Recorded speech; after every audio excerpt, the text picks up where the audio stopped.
The budget was a direct hit on farmers, workers, pensioners, young people, and thousands of charities and businesses across the country. The entire system is in shambles. Rachel Reeves, or as some working-class Brits have dubbed her, Robber Reeves, has just made what could be her biggest blunder yet.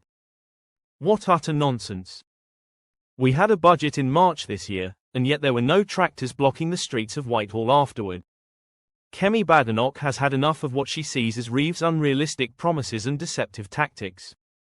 In her speech, Rachel Reeves tried to present herself as the beacon of economic wisdom, expecting a stamp of approval on her plans.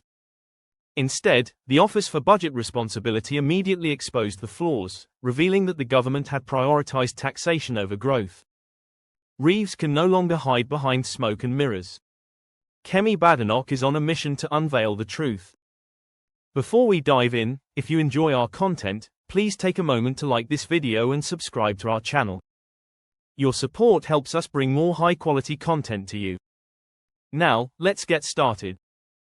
At the CBI conference on Monday, the Chancellor confidently stated, "I'm clear I'm not coming back with more borrowing or more taxes." The Prime Minister, however, refuses to reaffirm this pledge. If they were indeed fixing the foundations, then why has business confidence plummeted since the budget? Even Keir Starmer appears hesitant to fully back Reeves' empty promises, choosing instead to deflect. But no amount of deflection will save them from the humiliation awaiting them. Their policies are driving businesses away, increasing financial strain, and making life harder for everyone. Labour's manifesto has faced widespread criticism, with many accusing it of being misleading and detached from reality.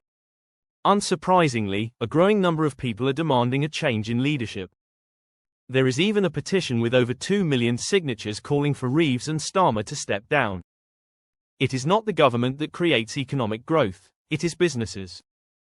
Yet, the Employment Secretary is nowhere to be seen, and businesses are cutting jobs due to the Chancellor's budget.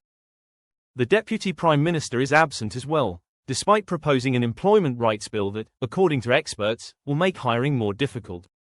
The CBI has criticized the government's approach, stating that their policies lack coherence. They are absolutely right. Rachel Reeves has left businesses struggling, and the economy is in dire straits. But should we really be surprised? This is someone who has been caught lying on her CV, and the scandals surrounding her keep piling up. Labour is in complete disarray. Meanwhile, businesses are sounding the alarm. The head of McVitie's, for example, has stated that it is now harder to justify investing in the UK.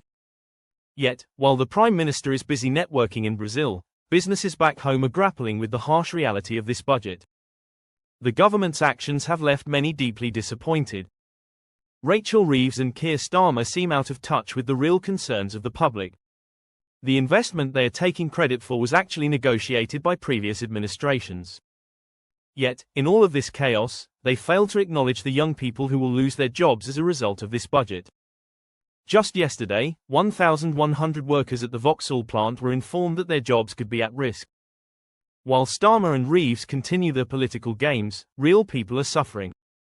The budget was an outright attack on farmers, workers, pensioners, young people, and countless businesses and charities.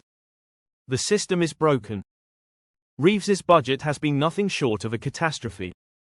Kemi Badenoch is making sure no one forgets Reeves' history of dishonesty and why she is utterly unfit to manage the economy. Things are only getting worse under this administration, and everyone knows it. The Chancellor seems more qualified to handle customer complaints than to manage the economy. The sight of Labour MPs cheering over a mere penny cut on a pint while businesses collapse is beyond disgraceful. They have no idea what it means to run a business, employ people, or deal with financial uncertainty. Unlike Labour, the Conservatives understand what this budget truly means, but Labour is just starting to find out. Watching Reeves fumble through her responsibilities is like watching a toddler try to navigate a complicated world. She is completely out of her depth, and her lack of qualifications is glaringly obvious. At this rate, she might just tank the economy completely, leaving the rest of us to pick up the pieces. Rachel Reeves tried to paint a picture of economic success, expecting the OBR to endorse her policies. Instead, the OBR immediately pointed out how Labour has chosen taxation over economic growth. The report states that 75% of the employer national insurance rises will result in lower wages.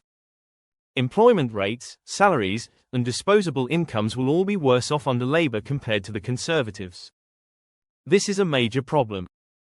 Even the OBR, which initially supported her, has now turned against her, revealing the sheer incompetence of Labour's economic plan.